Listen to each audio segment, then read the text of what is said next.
Hey, what's going on, guys, and welcome back to another video. I hope everyone's having a wonderful day so far. My name is Andrew Heischman. I'm the lead forecaster here in WW116. So for today's video, we're going to take a look at the radar as well as the models. There's a few things I do want to cover. We'll take a look at the satellite view, the Storm Prediction Center, and at the end of the video, we'll take a look at the National Weather Service hazards. So without further ado, let's go ahead and get on into it.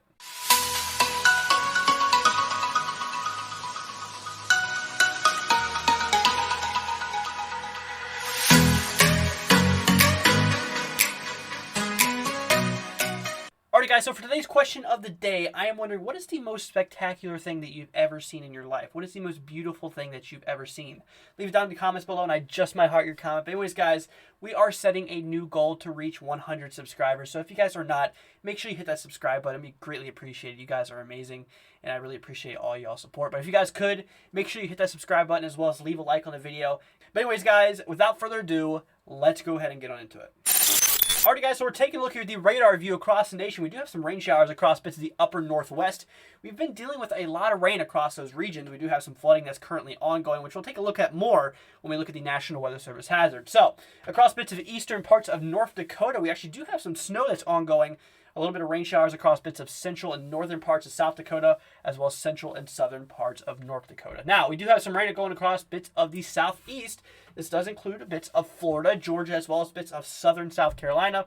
You know, some of this rain is kind of moving itself to the east and is expected to be just kind of hanging out there for the next few hours. So we do move up to the northeast. Here's where things get interesting. We're seeing a lot of snow showers across bits of the upper northeast as well as bits of the Ohio Valley. So this does include bits of Michigan, Ohio, Pennsylvania, New York, moving into Vermont, as well as bits of Massachusetts. So that's basically what we're dealing with in terms of the radar. Now let's go ahead and take a look at these models. There's a few things I do want to discuss in today's video. Alrighty guys, so we're taking a look at the Gfs model. This is basically your American model in terms of things. So this is basically your long range forecast. So we do have high pressure in place across bits of the Midwest here, across bits of the central states here. Now further down the line, here's where things get interesting. So we actually are expecting another Clipper system to occur across bits of the northern parts of the Ohio Valley for places such as Michigan as well as Ohio. Now, this system is going to be tracking itself to the northeast, in which, some areas across the northeast may actually see some snow with the system. However, this is not it. We do actually have some more news. So further down the line, this model actually has been hinting of this for the last few days now, of a brand new winter system forming across bits of the upper northwest, moving across bits of the northern plains into the upper Midwest. Now, this actually might deliver some snow across bits of northern Idaho, bits of Montana as well, moving into the Dakotas as well as bits of northern Minnesota. This will also, according to this model alone, it does look like this will actually drop some snow across bits of Wisconsin as well. So, a lot of rain across bits of the southern parts of the state as well as expected. So basically this system will kind of track itself to the northeast. We'll actually get, this cold front that starts moving its way across bits of the nation. Maybe some snow showers across bits of the northeast as that colder air kind of gets backed in. Maybe some rain, transitioning into snow further down the line. And then it looks like another system is expected to develop, but I don't really like to go too far out in terms of these models. So that's basically what we're dealing with in terms of the precipitation outlook. Now I want to take a look at those temperature anomalies and let's see what we're dealing with in terms of the upcoming heat. Alright guys, so we're taking a look here at the GFS still in terms of things, but we're taking a look here at the temperature anomaly according to this model. Now, this is actually based off of data from 1981 all the way through 2010. Basically, the areas in blue show that the temperature is below average than normal versus those times that we've recorded. And the areas in red is basically showing the above average temperatures across the region. So this is actually back a few days. This is for November 25th. So we're actually seeing, below average temperatures across bits of the southern plains, pretty much for all of the plains, leading into bits of the Midwest as well as the upper Midwest. Now, further down the line, we did get this cold air that kind of moves its way into the Ohio Valley. This was actually for November 26th. And across bits of the southeast, mid-Atlantic, and into the northeast. Now, we're coming up here on the current time, which is right here. This is actually for November 28th, so we'll go ahead and go towards the current time, which is 7 p.m. So we are still seeing generally below average temperatures across bits of the Ohio Valley leading into the northeast, a little bit below average as well across bits of the southeast. However, the mid-Atlantic is kind of heating up a little bit. However, here's where things get interesting. On the western side of the country, we are dealing with well above temperatures, for around this time of the year. So we're seeing a lot more higher temperatures across those regions. Now, further down the line, here's where things really get interesting. Those warmer temperatures are expected to remain in the country according to this model alone. But those warm temperatures are expected to remain across bits of the country, kind of moving itself eastward, in which, honestly, we're seeing well above average temperatures for this time of the year. So then further down the line, the GFS does actually hint of another cool down occurring, another sharp cool down occurring across bits of the country. But I don't really like to go too far out in this model, because the more further you go out in this model, the more inaccurate it gets. I just kind of wanted to, show you guys what was going on in terms of that. So I want to take a look here at one more model for you guys. We'll actually take a look here at this upcoming snow system that is expected to occur across bits of pretty much near the Ohio Valley, moving into bits of Michigan. So we go ahead and take a look here. We'll actually go all the way back here. So we do have the snow that's currently moving its way out of the region. And here we go. Here's where your new clipper develops. So basically, we will start to see some snow going across bits of Minnesota, leading into Wisconsin, eventually tracking mostly to the southeast, allowing for snow to fall across pretty much the entire state of Michigan for the upper state, as well as pretty much the lower parts of the state. And this will actually continue moving itself to the east, which actually could dump some snow across the northeast further down the line. But I just really wanted to go over that and just show you guys what we're dealing with in terms of this. So let's go and take a look at the satellite view, and let's see what we're dealing with in terms of the current weather across the nation. Alrighty guys, so we've taken a look here at the satellite view. So the sun has set. This is actually currently at, recording at 7:30 p.m.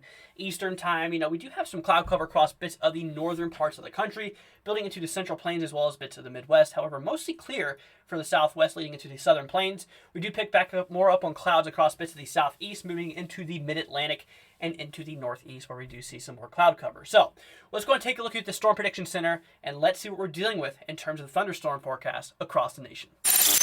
Alrighty guys, so we're taking a look here at the Day 1 Convective Outlook. This is basically your thunderstorm forecast for today. We actually are seeing a small chance of thunderstorms across bits of northeastern Ohio, northwestern parts of Pennsylvania, as well as extreme western parts of New York State. There's a small chance that we could see a few thunderstorms going on across those regions. Now, this is basically just showing that, generalized thunderstorms are expected, not necessarily meaning severe, so pretty much under that severe criteria. Now, we move on to the Day 2 Outlook. This is basically for your Monday forecast. We're not expecting any thunderstorms to occur across the nation. We move on to your Day 3 Outlook, basically for Tuesday. Same thing. We're not really expecting any thunderstorms to occur across the nation. So, let's go and take a look here at the National Weather Service hazards, and let's see what we're dealing with in terms of the hazards across the nation. Alrighty guys, so we're taking a look here at the National Weather Service hazards across the nation. We do have a few things that's currently going on.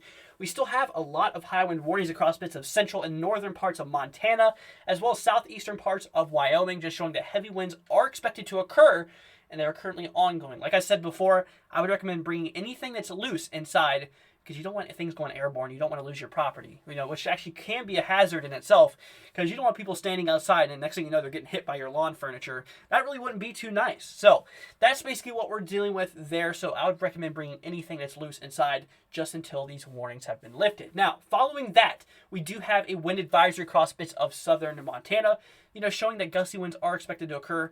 Same thing, I would recommend bringing anything that's loose inside just until these have been lifted. Now, we do have some flooding going on across bits of the upper northwest for Washington State. We do have some flood watches here in this darker green area, as well as some flood warnings across bits of those lighter shades of green across bits of northwestern parts of Washington State. Flood watches basically mean that flooding is possible. To stay alert, and flood warnings mean you need to take action as flooding is ongoing. So we do have some winter weather advisories across bits of northern Michigan, as well as bits of northeastern Ohio.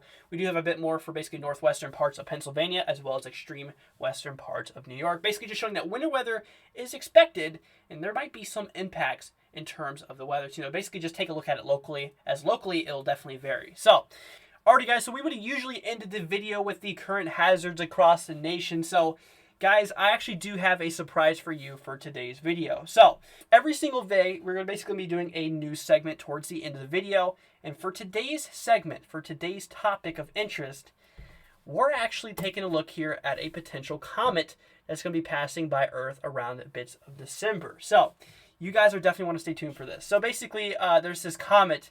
I just heard about this literally today. So there's this comet that's expected to pass by Earth, go through the solar system, in which we actually have a good chance. Everyone here on Earth has a good chance of seeing this, around bits of mid-December. I believe that December 12th was like the main day for this event. But basically, there's this comet that's going to be passing by Earth, and everyone has a good chance of seeing it. So I'll keep you guys updated on this.